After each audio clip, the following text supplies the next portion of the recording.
나의 말은 거칠고 늘 현실적이었다. 어떤 극단적이었다. 언제나 기준으로 삼는 대상은 내 생각과 규칙이었고, 나와 같은 공감대를 형성하지 않을 땐 나의 또 다른 적이었다. 나의 열등의식과 이기적인 방향성의 내 말투는 희귀의 대상이기도 했다. 말은 그 사람의 인격을 고스란히 드러낸다고 했다. 이로서는 인정받을지 모르겠지만 말에서는 지나칠 만큼 현실주의자였다. 마야모토 마요미의 눈을 부르는 부자의 말투에서는 이제는 말하는 방식을 이식적으로 바꿔야 한다고 말했다. 그러면서 속으로는 일을 해도 좋으니 일하는 걸 좋아한다고 말해보시기 바랍니다. 좋다 하는 사이에 정말로 일을 좋아하게 될 테니까요.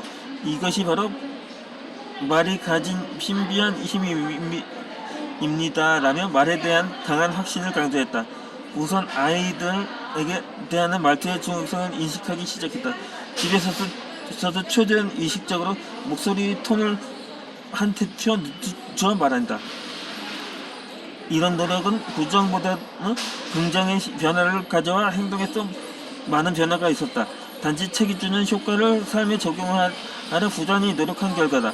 만약 내 감정의 상승폭이 오르려 하면 잠시 말을 그만두고 책을 손에 든다. 책을 통해 손가락 절단 사고에 대한 절망과 우울은 나 자신을 피폐하게 만들어가는 피해의식에서 벗어나 긍정의 목소리를 낸과 동시에 인정하고 수긍하며 점차 안정을 찾아갔다. 독서는 삶의 이정표인 것이다.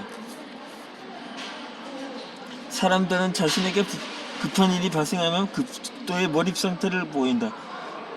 현장에서도 한 예를 들자면 대기업에서 급한 가공 때문에 제품을 직접 들고 올 때 가게 담당자는 평상시보다 몇 배의 집중력을 발휘해 프로그램을 확인하고 공고를 확인하며 몰입하게 된다. 하지만 평상시에는 그다지 집중력을 발휘하지 못한다. 황농문 교수가 펴낸 공부의 힘에서 노력 없이 위대한 사람은 대한 사람은 없다는 말을 시작으로 보통 사람들은 급하지 않은 상황에서 노력하지 않지만 성공한 사람들은 급하지 않은 상황에서 최선의 노력을 기울이는 구동력을 갖고 있다고 말한다. 우리는 하루 중 필요와 중요하지 않게 보내는, 즉 어제와 같은 오늘을 보내고 있다는 사실을 알아차린 이는 극히 적다. 아침 출근 시간에 커피 한 잔의 여유는 하루를 계획하고 문제 해결에 시간을 단축하는 힘을 얻는다. 하지만 많은 직장인들은 대수롭지 않게 시간을 허비한다. 커피를 마시며 동료들과 농담을 하거나 스마트폰에 유튜브 채널을 시청하기에 시간을 허비한다.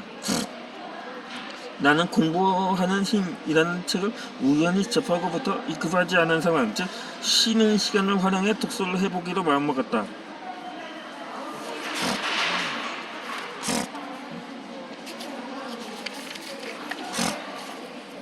사실 하루 쉬는 시간이 2시간 가까이 되면 이 시간을 온전히 나에게 투자하는 시간으로 만들고자 실행했다. 2시간 10분은 휴식은 금방 지나가지만 책을 쉽게 꺼낼 수 있도록 미리 위치를 선정해 주었다. 커피를 타오는 온전히 몰입하면 5페이지가 넘어간다. 이 귀찮은 방법을 하루라도 빠지지 않고 실행해 본 결과 독서량이 배로 늘었다. 그리고 중요한 건 어디서고 바로 읽음의 집중력이 향상으로 이어졌다.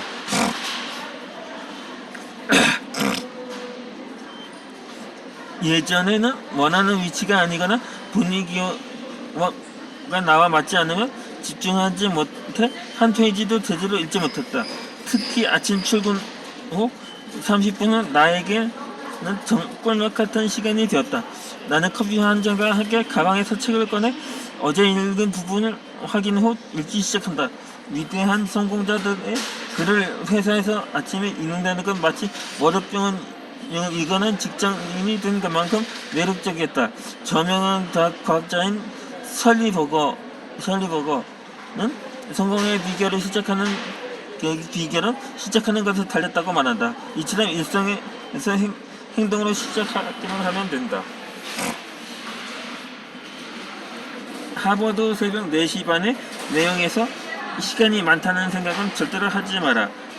모든 마음을 다해 일할 때문에 우리는 늘 시간이 부족하다고 느낀다. 사람들은 시간이 우리를 기다려주기를 바라지만 시간은 결코 걸음을 멈추지 않고 우리는 최선을 다해 따라갈 수밖에 없다. 라고 말하며 보이지 않는 시간 도둑을 조심하라고 했다.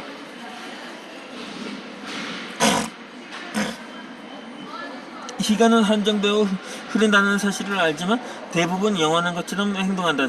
10분의 시간은 별게 아니라고 생각하는 사람은 1시간을 줘도 뭘 해야 할지 모르는 채 스마트폰만 들여다보다 하루 중 내가 허락한 시간을 활용할 궁리를 한다면 한층 발전된 자아를 만나게 된다.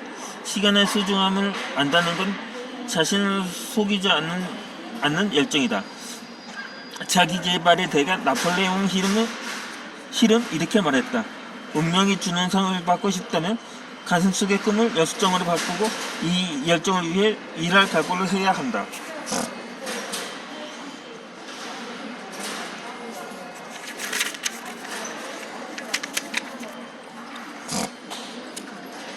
5장 독서로 인생의 기적을 만들어라.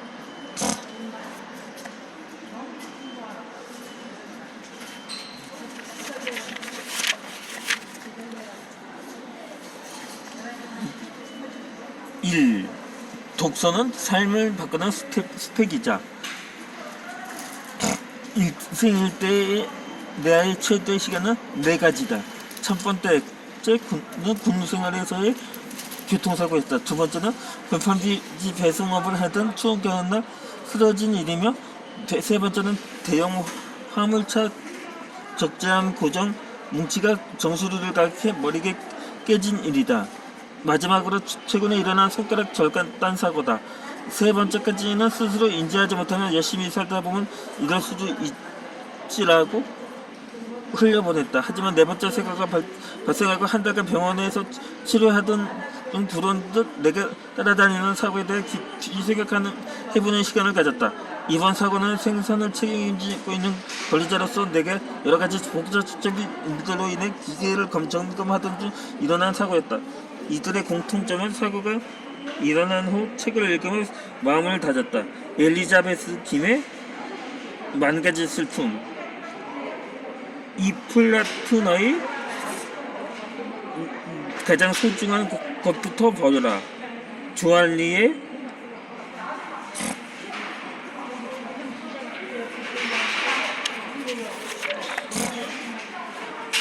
고마운 아침, 한상복 작가의 한국의 부자들, 켄 플랜차드의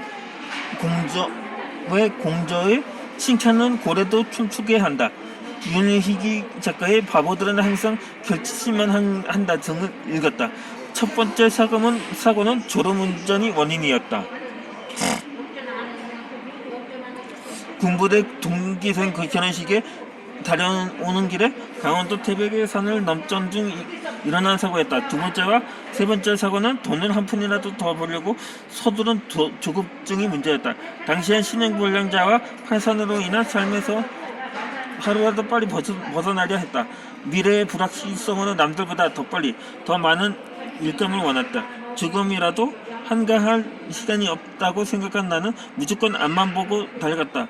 힘들면 책 속에 한 줄을 적은 메모를 보며 마음을 달랬다. 시간은 돈이다란 말은 단지 머릿속에 각인되는 좋은 말일 뿐 실제로는 피부에서 느끼는 아슬아슬한 줄타기와 같았다.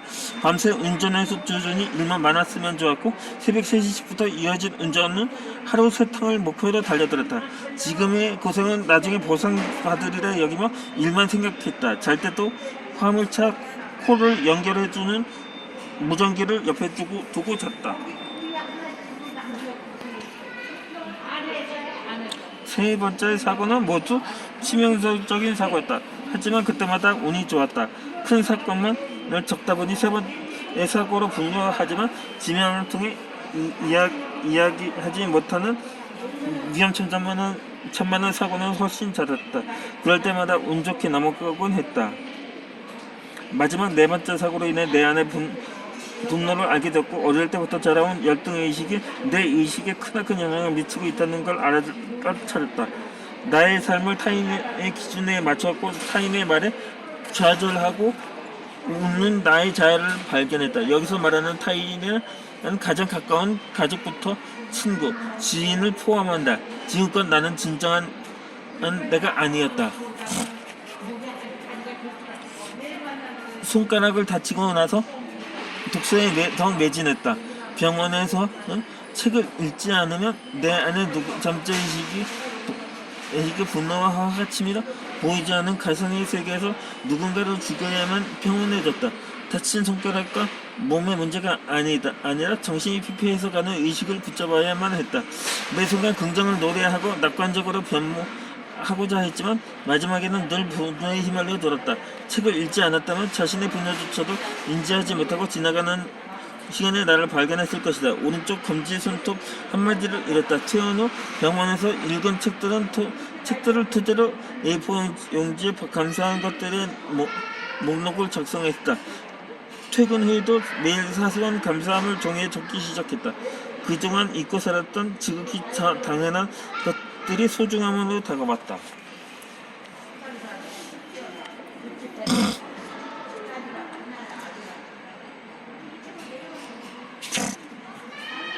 독서의 힘은 역경을 이겨내는 힘과 성공에 대한 동기부여로 봤는데 최적이다. 책을 읽지 않았다면 이번 손가락 사고에 대한 분노는 평생 숙제로 남았을지도 모른다. 사고는 내게 일어났다는 이유만으로 보정적인 사람으로 변하게 만든다. 이번 사고는 개인적으로 안타깝지만 새로운 지피가 된 시간을 가졌다. 읽는 만큼 다른 무언가를 얻는다라는 말이 있다. 읽는 인습과 보다도 독서를 통해 내 삶을 바꾸는 소중한 시간이 되었다.